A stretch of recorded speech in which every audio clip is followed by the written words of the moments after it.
Amoureux de la physique, bonjour.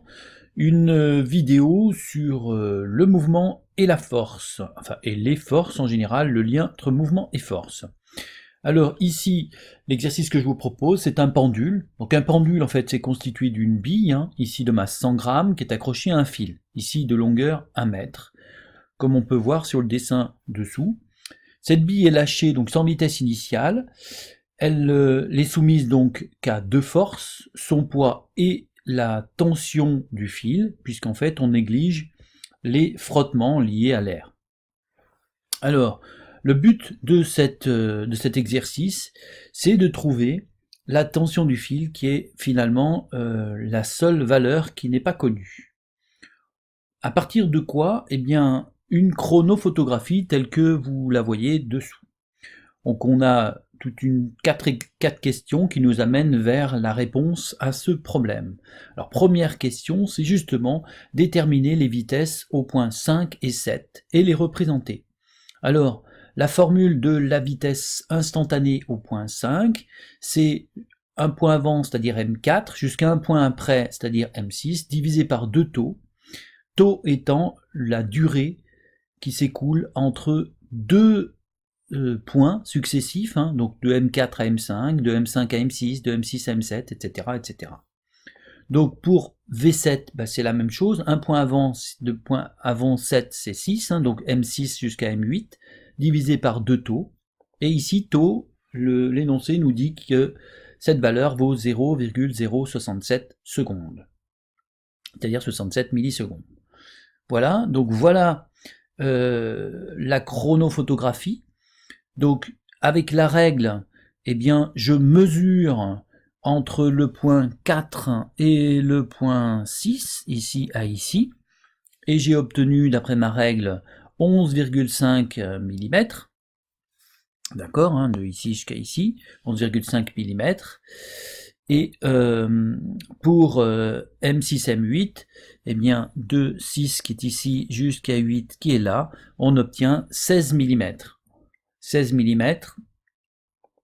Et donc, l'échelle de ce document, l'échelle, si je vois, moi, ma règle, qui 1 cm sur ma règle, 1 cm sur le document, correspond en réalité à 0,2 mètres en réalité. Bien.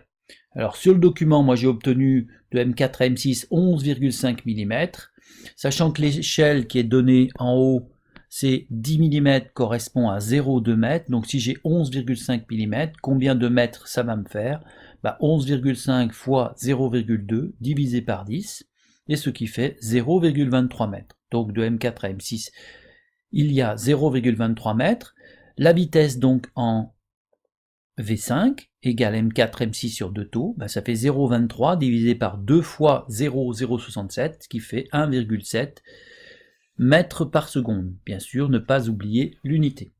On fait la même chose entre 6 et 8, de M6 à M8, ça fait 16 mm sur le papier, et donc en réalité, ça en fait 0,32 à cause de l'échelle, et donc pareil, la vitesse en 7, c'est M6 M8 divisé par 2 taux, ce qui fait 0,32 fois, divisé par 2 fois 0,067, qui fait 2,4 mètres par seconde. Effectivement, en V7, si on regarde le pendule, on est plus proche de la verticale, donc en fait, le pendule va plus vite. C'est donc rassurant d'avoir une valeur plus élevée que celle en 5. Voilà. On va tracer les vecteurs, et l'échelle qui nous est pas donnée dans le document, on va prendre une échelle simple, 1 cm pour 1 mètre par seconde, ce qui fera que donc lui sera matérialisé par une flèche de 1,7 cm, alors que V7 sera matérialisé par une flèche de 2,4 cm. Voilà. Donc ici, pour V5, je vais tracer 1,7 cm à ma règle.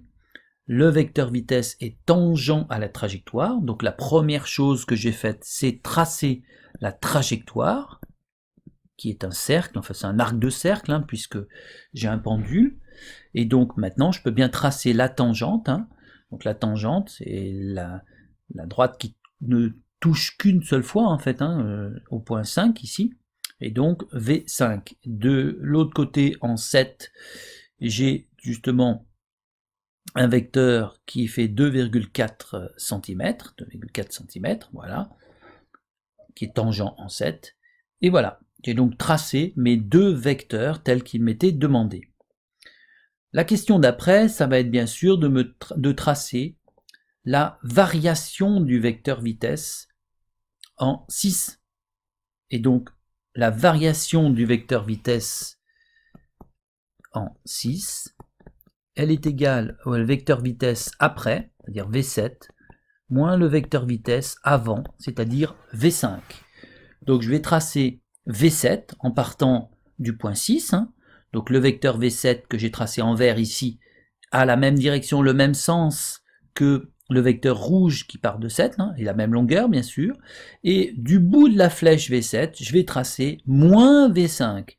Moins V5, hein, donc c'est une parallèle au vecteur vitesse V5, mais le sens sera opposé, même longueur, mais de sens opposé. Voilà, ainsi mon vecteur qui est en violet, et eh bien la différence delta V6, la variation, eh bien c'est ce petit vecteur qui part de 6 et qui va au bout de la flèche violette, qui correspond à la variation du vecteur vitesse entre 5 et 7.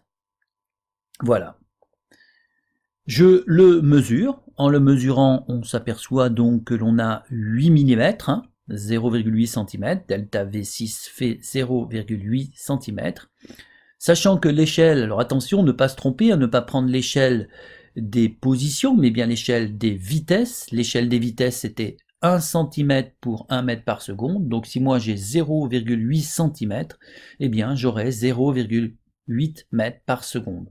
Voilà la norme de ma variation de vitesse au point 6.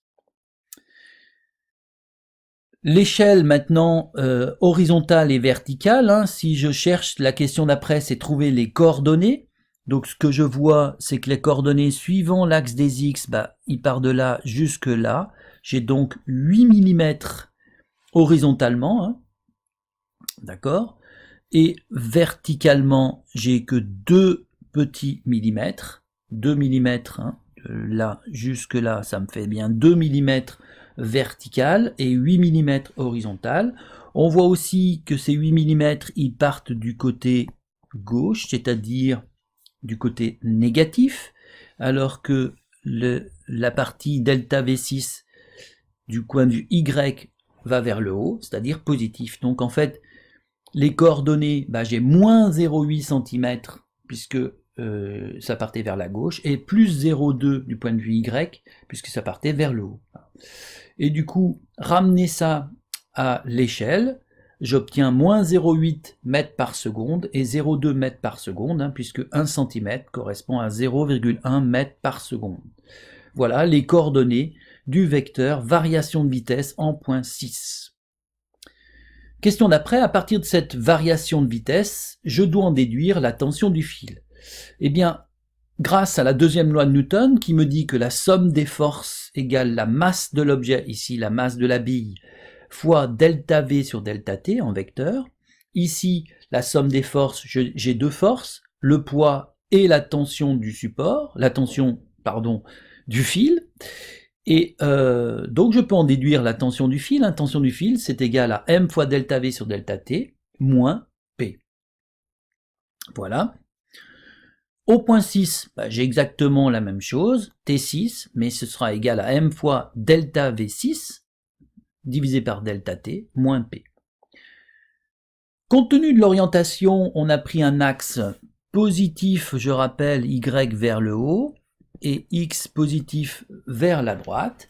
Du coup, les coordonnées du point P, de la force P, qui est le poids, hein, le poids n'est que vertical vers le bas, donc du point de vue X, c'est 0.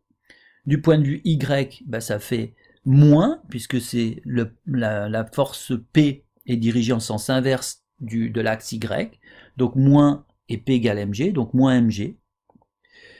Et du coup, je peux en déduire, grâce à cette équation-là, les coordonnées du vecteur T. Donc, sur l'axe des abscisses, j'ai T6x, qui est égal à m fois delta V6x sur 2 taux, hein, puisque delta t égale 2 taux, hein, delta t égale 2 taux. Alors pourquoi 2 taux?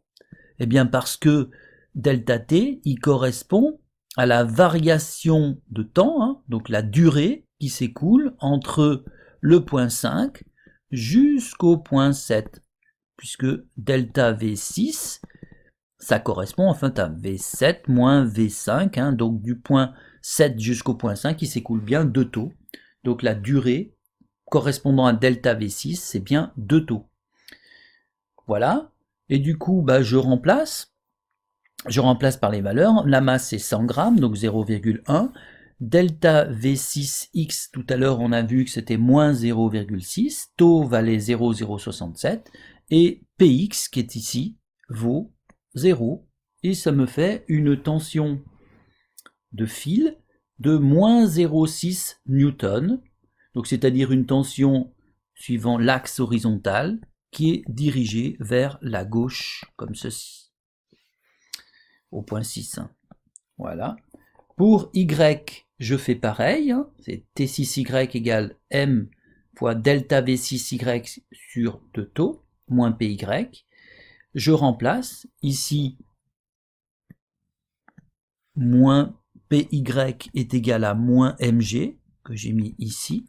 Ça, c'est moins m fois g, donc ça c'est g, ça c'est moins m, et du coup, ça me donne 1,1 newton, donc une force, une valeur positive, donc Ty est dirigé vers le haut, ce qui, une fois de plus, est rassurant, puisque, en fait, le fil, eh bien, l'axe qui a été pris, et le fil est dirigé vers le haut, donc la tension du fil va maintenir le fil vers le haut, donc Ty est dirigé vers le haut, et Tx est vers la gauche, puisque, par rapport à la verticale, d'accord, par rapport à mon point, je vais essayer de faire un petit dessin, mon point 6 par rapport à l'axe vertical qui est à l'état d'équilibre se trouve à droite, et du coup, bah, forcément, j'aurai un vecteur qui va le faire aller vers la gauche, et Ty, donc voici Ty, voici Tx, au point 6, hein, ce qui correspond à quelque chose de cohérent. Concernant la norme de cette tension, bah, la norme de la tension, c'est tout simplement norme du vecteur t, bah, c'est t6x au carré plus t6y au carré, hein, c'est la norme, bien sûr, puisque en fait c'est Pythagore finalement, et on obtient 1,3 newton. Voilà, un exercice sur les pendules, le mouvement et les forces, un peu complet. J'espère que vous y verrez donc un peu plus clair là-dessus. Et moi je vous dis à bientôt pour une nouvelle vidéo. Et surtout, n'oubliez pas, petit pouce bleu. Au revoir.